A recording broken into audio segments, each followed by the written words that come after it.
para saludar a una gran amiga que siempre, pues, dejo de verla durante algunas semanas, meses, pero cuando regresa siempre estoy muy interesado en sus comentarios. La queridísima doctora Leticia Calderón Chelius. Doctora, bienvenida a Sin Censura, ¿cómo le va? Toño, bien contenta de verte. ¿Cómo estás? Qué gusto, qué guapo te ves, ¿eh? Muy bien, muy bien.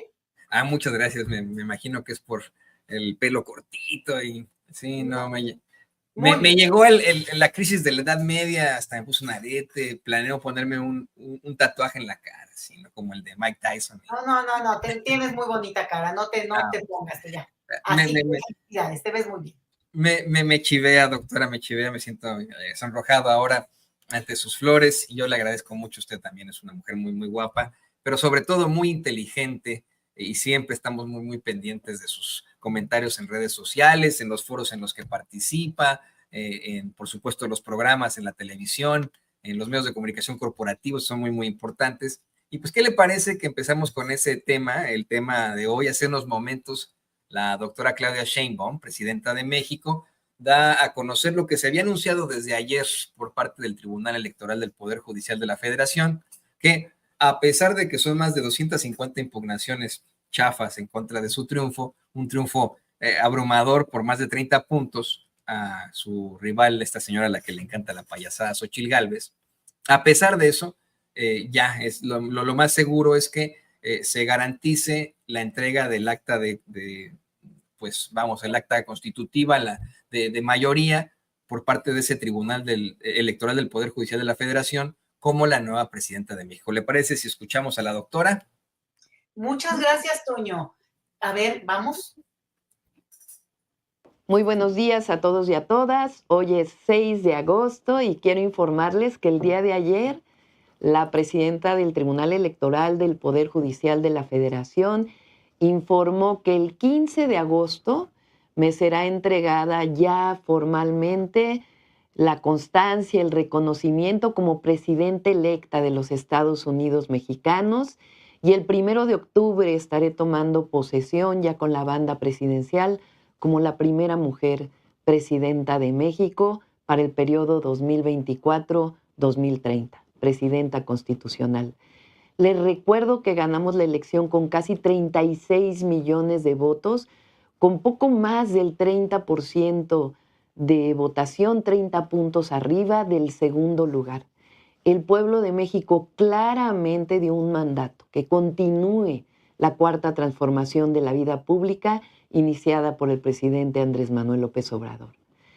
También en estos días el Tribunal Electoral del Poder Judicial de la Federación tiene que ratificar el número de diputados, diputadas, senadores y senadoras que le corresponden a cada partido político. En este caso les recuerdo que hay 300 diputados y diputadas electas directamente en cada uno de los distritos electorales y 200 diputados que se distribuyen de manera proporcional, lo que llamamos los 200 plurinominales. En el caso del Senado son 2 senadores, senador o senadora por estado de la República, un senador de la primera minoría y también una lista que se distribuye como representación proporcional. En los últimos años se han seguido las mismas reglas que están establecidas en la Constitución y en las leyes electorales. Eso es lo que dijo el pueblo de México, el número de votos que le corresponden a cada partido político. Pero recientemente la oposición ha dicho ahora que hay una sobrerepresentación de los partidos de nuestra coalición, de Morena, del PT y del Verde. Esto es completamente falso. Lo único que tiene que hacer el tribunal es hacer lo mismo que se ha seguido en las últimas elecciones y asignar los diputados y diputadas que le corresponden a cada partido político. Una vez que haga esto el Tribunal Electoral, entonces, a partir del 1 de septiembre estará conformado la Cámara de Diputados, la Cámara de Senadores, y como lo ha establecido ya el INE, pues tenemos una mayoría calificada en la Cámara de Diputados y una mayoría muy importante en la Cámara de Senadores. Esto significa que vamos a seguir avanzando en estas reformas constitucionales que hay que ser muy claros. Lo que representan es más justicia, más libertades, más democracia y más bienestar para el pueblo de México. Este fue el mandato popular del 2 de junio. Este 15 de agosto recibo esta constancia y como siempre mi compromiso con ustedes, agradeciéndoles, no voy a defraudar, no mentir, no robar y no traicionar al pueblo de México. Bueno, pues ahí lo tiene usted, querido público consentido, doctora. Bueno, además de que es esta consolidación del triunfo, habla de la sobrerepresentación, porque ya esa pues unión de cretinazos y fascistas, mejor conocida como la Marea Rosa, amenazan con volver a marchar enarbolados con el fracaso que fue Xochitl Gálvez. Xochitl Gálvez dice que le están quitando 10 millones de votos y que ella va a marchar con Claudio X González. Y pues a mí me parece, si me lo permite, una situación más bien triste para la misma Xochitl Gálvez, que bueno, pues sigue de fracaso en fracaso y de payasada en payasada. ¿Qué os puede decir sobre todo esto, querida doctora?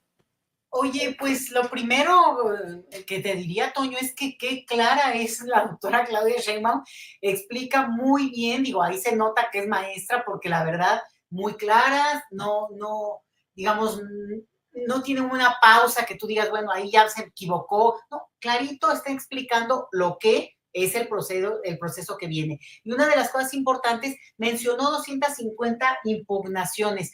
Pues se me hace poquísimo, Toño, porque en todo proceso electoral hay una cantidad de impugnaciones que son legales. Tú te puedes, digamos, poner en contra del proceso electoral porque en tu casilla había personas que tú viste que traían las playeras de los partidos políticos, del que sea, y vas y metes una impugnación a esa casilla. O sea, puede haber, te podría decir que miles de impugnaciones. Entonces, que haya 250, que en todo caso sean las que tienen ese nivel de validez como para que hayan llegado al tribunal y que el tribunal los esté observando, me parece que estamos frente a una elección todavía más pulcra en el sentido de que pues, realmente no es un número que sorprende a nadie. Así que de entrada te lo digo, no creas que esto es como para asustar a nadie y más bien yo digo lo contrario, que poquitas respecto a la elección, imagínate, o sea, la cantidad de personas que votamos, la cantidad de casillas que hubo, la cantidad de procedimientos y de también tal cual, ¿no? Impugnaciones, respuestas que pudo haber en términos de lo que cada quien observa y que no le parece y es válido. Bueno, pues ahí están. Entonces, con esta observación que va a hacer el tribunal respecto a esas impugnaciones que además ya las tiene avanzadas, ya se anuncia la fecha porque obviamente eso ya está como revisado, apuntalado, digamos, hacia donde debe de dar la respuesta legal. Todo va a ser con respuesta legal y eso les corresponde a ellos. Entonces, pues habemos presidenta de este país, Toño. Yo creo que la noticia importante es esa, poner ya una fecha, porque eso también ya da certezas. Ahora, tú hablabas de la respuesta que se está dando desde la oposición. Pues realmente yo creo, Toño, que a veces ya ni deberíamos hablar de eso, porque, bueno, obviamente hay que hablar, ¿verdad? Pero yo nada más para meterle ahí, porque de verdad, frente a un resultado tan apabullante, Toño, y yo creo que es muy padre cómo se dio el resultado, porque te habla de un mandato popular, de una población que puede caerte bien, no caerte, molestarte algunas cosas, pero dices, pero el asunto avanza y debe de consolidarse, porque lo que nosotros no hemos podido ver, fíjate qué paradoja, es que como bloquearon todo o con su mentada moratoria legislativa, no pudimos ver cristalizarse salvo algunas reformas. Entonces, en realidad, ni siquiera hemos visto todavía el inicio de este proceso que llamamos 4T, porque no se logró. Hay más retórica, hay más discurso, hay más exhibición de estos personajes que realmente haber visto un cambio más estructural en algunas áreas y olvídate en términos más amplios. Entonces, yo creo que lo que refleja el voto, la inmensa mayoría, que además no se decanta por el grupo más, digamos, popular o la clase media alta, no, parejito en todos los sectores hubo voto a favor de este procedimiento que llamamos 4T y por eso lo interesante es que el mandato dice, bueno, órale, queremos ver esta propuesta que nos estás planteando, que no la hemos podido conocer, porque al final de cuentas, un ejemplo, la reforma electoral que a tanto ahora están criticando con lo de la sobrerepresentación, que incluso es un tema que habría que discutir. No lo quisieron discutir, Toño. Se negaron sistemáticamente a discutir todo y ese fue su principio, su mantra. no discutimos nada. Y por tanto, pues estamos jugando con las reglas electorales que hay desde los años 90, ¿no? Bueno, que hubo algunos ajustes, lo que tú quieras, pero estas son las reglas electorales que impuso el PRIAN en su momento y que no quisieron cambiar, ni siquiera discutir. Y por tanto, bueno, pues ahí están. Ahora sí que son víctimas de su propia soberbia.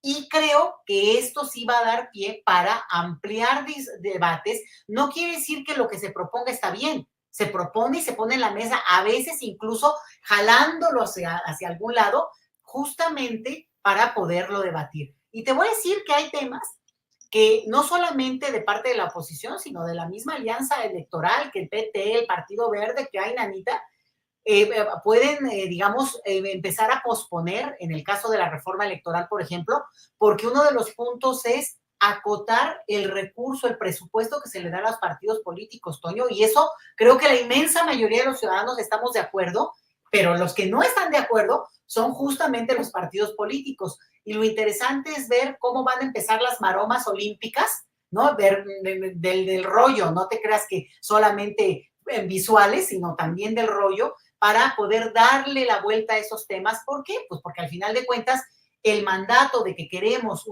un presupuesto más acorde a la realidad del país que tenemos en términos de lo electoral, pues no les gusta tampoco tanto, ni a los aliados ni a nadie. Entonces, ahí es donde vamos a ver también de qué lado están y cómo mastica la iguana, como se dice, en estos debates que esperemos ver en un futuro muy, muy inmediato. Primero va esta discusión que ya está de hecho abierta, que es la del Poder Judicial, que es muy interesante, porque también al final, pues ha vislumbrado algo que todos sabíamos y que todos coincidimos del mundo y del ambiente que tú me digas, y es pues que este es un sistema muy injusto, muy impune, y donde realmente, al final de cuentas, bueno, hay mucha corrupción y hay un uso de la justicia de una manera muy tendenciosa. Entonces, digo, aquí en este país, si tú dices lo contrario, pues primero tendrías que demostrarlo y sería muy difícil que alguien, salvo cuando pues se ciega. Es más, hasta los propios jueces han reconocido pues que está esa realidad que también tienen que enfrentar. Ahora ya hablan de que, pues sí, ahora sí que deberían de haberse reformado ellos solitos, pero no quisieron. Entonces, lo que veo es muy positivo, Toño. Yo siento que es un momento muy glorioso en términos de un momento que excepcionalmente México se merecía, un regalo que nos hace el presidente López Obrador, que es muy fuerte, ¿eh? Retirarse siendo un presidente tan popular, obviamente le ha dado sus razones y así es además es un respeto a nuestras leyes electorales, a nuestra propia historia, pues que se agradece, porque siempre esa tentación de mantenerse, pues está ahí, ¿no? El poder es el poder, pero el regalo que nos hace es que también como población mexicana nos pone en un lugar desde el cual vamos a poder ya hablar de los otros con una legitimidad y una capacidad de decir, oigan, ya búsquenle el reemplazo. ¿Cómo puede ser posible que en una población de tantos millones no pueda haber quien pueda sustituir lo que diría López Obrador, el necesariato, ¿no? De que alguien que se cree que solo él. Entonces, vamos a poder tener una forma de ver al resto del planeta, no nada más a nosotros mismos, Toño, con una tranquilidad y una seguridad que nosotros también nos merecemos. Y nada más déjame decírtelo, eso en función, por ejemplo, de Estados Unidos. Si a nosotros nos parece así como complicadito esto que explicó ahora la doctora Sheinbaum de lo de la sobrerepresentación, que está en la ley electoral vigente y que si quieren que cambiemos le entramos a eso, pero pues que ahora sí se sienten estos señores de la oposición a discutir. Bueno, para barroco y para complicado el sistema electoral estadounidense, Toño, y tú lo conoces muy bien, ese sí que es complicado y habrá en su momento que, no sé si explicarlo, pero por lo menos hacer un intento, Toño, porque híjole, sí. Y eso es lo que va a sorprendernos ahora los próximos meses, Toño. Sí, no, lo hemos planteado una y otra vez aquí en Sin Censura, como es que desafortunadamente ni siquiera se cumple con la democracia, puesto que no gana el que tiene más votos o la que tiene más votos, sino el que consigue obtener determinado estado por la cantidad de delegados que tiene ese estado y que se presentan en el colegio electoral. de acá de los Estados Unidos. Fíjate que en unos minutos más estaré caminando yo a la biblioteca cerca de aquí de mi casa para ejercer mi voto por primera vez como mexicano estadounidense en la primaria de Missouri, así que vamos a estar muy, muy pendientes de eso. Les voy a mandar fotos para que la tengan por ahí. Pero lo que está ocurriendo en este proceso electoral de los Estados Unidos, y le pido al equipo que nos grabe, porque precisamente, les guste o no, más allá de las armas de fuego, más allá de las diferencias, de la polarización, de la economía, de las relaciones extranjeras que se tienen, las relaciones en el mundo, el eje central, como usted siempre lo ha planteado, doctora, es el migratorio en esta elección. Y hay muchísimas situaciones alrededor de esa elección, del eje migratorio. El presidente Biden selecciona como compañero de fórmula, bueno, pues un payaso ahí que, como dice una cosa, dice otra, misógino, antiinmigrante. Del otro lado de la palestra, la vicepresidenta Kamala Harris designa un hombre muy, muy progresista, que verdaderamente es una sorpresa para muchos, sorpresa para aquellos que verdaderamente están pendientes de las determinaciones y que nos habla de cómo es que en esto Kamala Harris nos escuchó a los votantes, escuchó a esos votantes que dejaron la casilla en blanco del presidente Biden en su momento debido al genocidio que se comete en la Franja de Gaza, y tantas cosas, pero me gustaría que platicáramos esto que nos propone la revisión global de los migrantes mexicanos en Guatemala y qué repercusión tiene esto en todo caso con el proceso electoral acá en los Estados Unidos, doctora.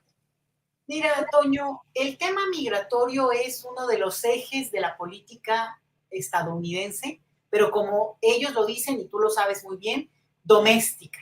No lo ven como un tema externo, lo ven como un tema que les afecta y cuando les afecta. Y todo, aunque esté lejos en términos de geografía, en tanto tenga un impacto en su sociedad y en su debate interno, entonces lo ven como su tema. Si no, les puede pasar por encima y les tiene sin cuidado. Entonces, yo creo que eso hay que tenerlo muy en cuenta para entender por qué se vuelve un asunto electoral de tanta intensidad. Sin embargo, fíjate que yo ahorita estoy viendo que va a haber cambios en las señales del debate público estadounidense en términos de esto de lo electoral. Es un tema de Donald Trump que él ha posicionado desde su primer periodo que fue candidato y después presidente, y que le dio mucho éxito. Y con ese tema también se quiso otra vez reubicar al inicio de su campaña, hace cosa de 2 meses. Estamos hablando de tiempos de una velocidad increíble. De verdad que en ese sentido yo tengo una gran admiración y mucha, pues digo, doy un seguimiento a la política estadounidense porque qué capacidad de darle la vuelta a un asunto que ya se veía casi de obvia resolución, que era Biden versus Trump. Adiós, se fue. Ya perdieron los demócratas. Y en este momento, Toño, cambian las reglas del juego a partir de esta nominación de la vicepresidenta, ahora como será la candidata de los demócratas, dado el escenario, tiene ya las fuerzas políticas que requiere para que a la hora de la nominación sea formalmente, levantada la mano. Pero lo interesante es que entonces el tema migratorio, para no salirme del punto que estamos discutiendo, es que se queda en la lógica de Donald Trump, además tratando de atacar, y él lo va a seguir usando, a Kamala Harris con el asunto de que el caos en la frontera que él habla, y son estas imágenes de Fox News tratando de mostrar las masas que están tratando de entrar y seguramente consumirse a ese gran país geográficamente hablando, pero también la primer potencia del mundo, porque entraron 1,200 personas. A ver, en un país de 330 millones de habitantes, ¿no? Pero la retórica, el uso narrativo en términos de los medios es brutal, Toño, y tú lo sabes. Pero aquí lo interesante es que lo quiere usar para atacar a la vicepresidenta todavía. ¿Y qué ocurrió hoy, Toño? Ahí sí, ahora sí que la primicia, tú lo decías ya. La vicepresidenta anuncia a un señor que se llama Tim Walz como su candidato a vicepresidencia, será su dupla, y ellos tienen esa figura de presidente y vicepresidente, y que los vicepresidentes en Estados Unidos no tienen una jugada muy, muy fuerte, ni tampoco nadie va a elegir por el vicepresidente, crea más bien controversia, como tú bien lo señalas, pero no es que alguien no va a elegir a un presidente porque el vicepresidente es fulano o mengano. No tienen tampoco mucha presencia Y eso es para bien de Kamala Harris ahorita, porque tampoco ha tenido un perfil muy visible en la sociedad estadounidense, más bien opaco, y eso le permite y le ha permitido inventarse socialmente, presentarse a la sociedad de una manera novedosa y no con tantos elementos como podrían ser la vicepresidencia de estos últimos 4 años. Entonces, te presenta a este vicepresidente Tim Walz, que es un señor interesante porque es el gobernador de Minnesota, pero ha tenido una trayectoria más bien progresista para los estándares estadounidenses. Hasta algunos ya, es un socialista, digo, visto desde América Latina es cuando dices, ay, pero de verdad esta gente no entiende nada, pero bueno. Exacto, a mí me saco mucho de onda cuando lo dicen aquí. Ese es el eje de la campaña de Donald Trump, decir que Kamala Harris es socialista radical y no sé qué. Exacto, ¿no? Cuando pues son el Partido Demócrata y el Republicano son igual de conservadores, igual de derecha. No, Toño, pero no son lo mismo. Y creo que... pero espérame, es que ese es el punto que se está volviendo fascinante y sobre todo para quienes nos oyen, tu gran público que está en Estados Unidos, y por eso la importancia de que salgan y voten, por caridad de Dios. Perder un derecho como es el voto cuando se ha conquistado, por favor, es un desperdicio como dejar de comer un día, vamos, ¿no? Y ese es el punto. No son lo mismo, y en términos de política exterior podríamos discutir muchísimas cosas, créeme que sí.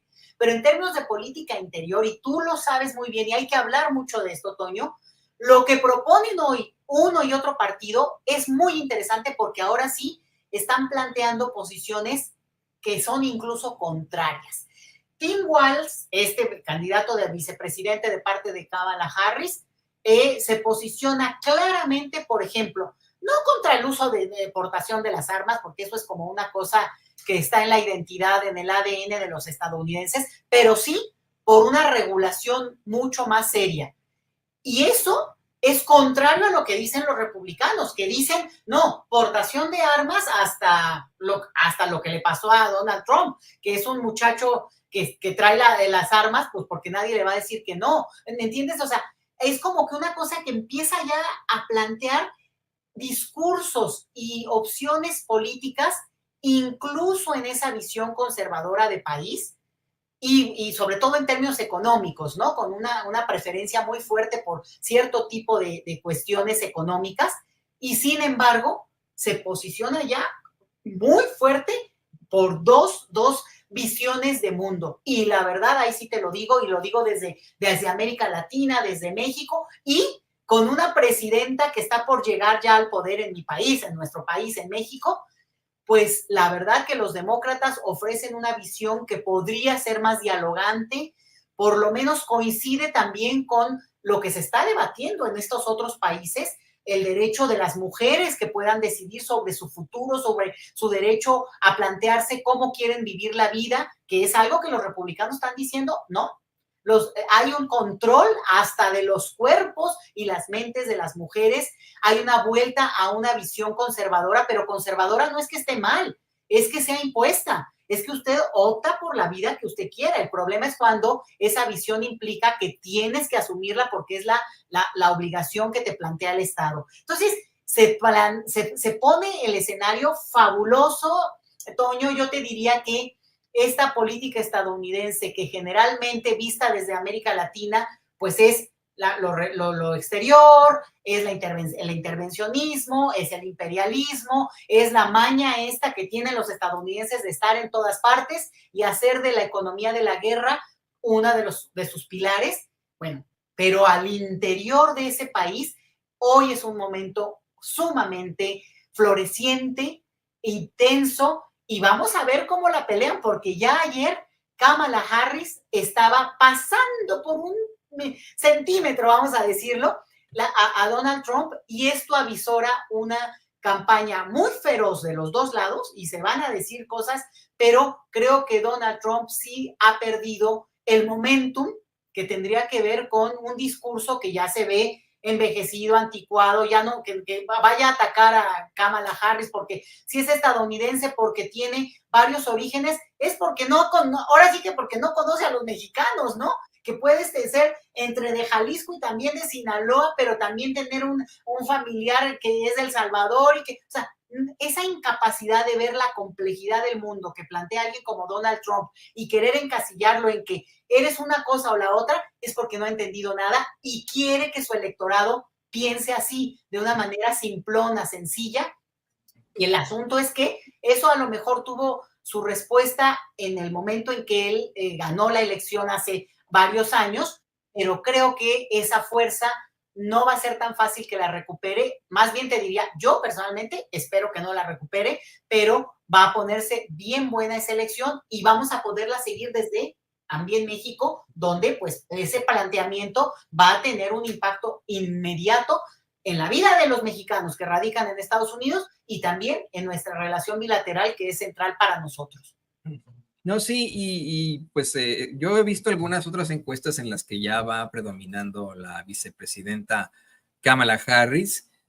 Hay una de NBC que recientemente da a conocer que está ya un punto arriba. Están en estricto sentido disputándose esa polarización terrible que existe entre el 50 y 50, 50-50, ¿no? Pero aquí lo que lo más importante, doctor y querido público consentidor, es insistimos que se tomen en cuenta las encuestas en los estados clave, los estados que tienen más delegados que puedan aportar esto para la elección.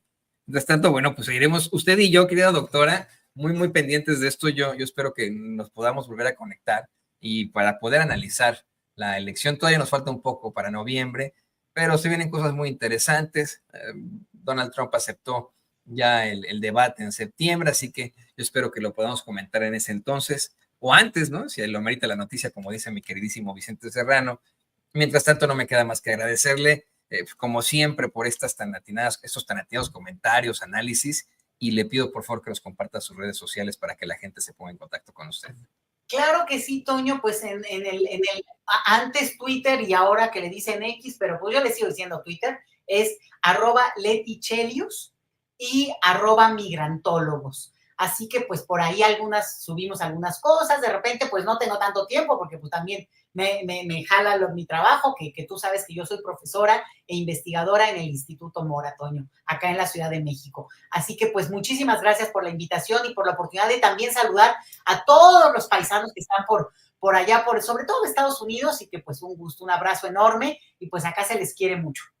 Exactamente, vamos, nos queremos mucho entre todos nosotros y sí, efectivamente, usted sabe que la doctora Leticia Calderón Chelios es investigadora del Instituto Mora, siempre también muy pendientes de eso. Muchas gracias, doctora, y yo insisto, le insisto al público consentidor, seguiremos teniendo estos enlaces porque son ahora fundamentales ante la elección en los Estados Unidos que determinará las vidas de muchos mexicanos acá, de más de 40 millones de personas, y también lo que pase a nivel mundial. Muchas gracias, doctora.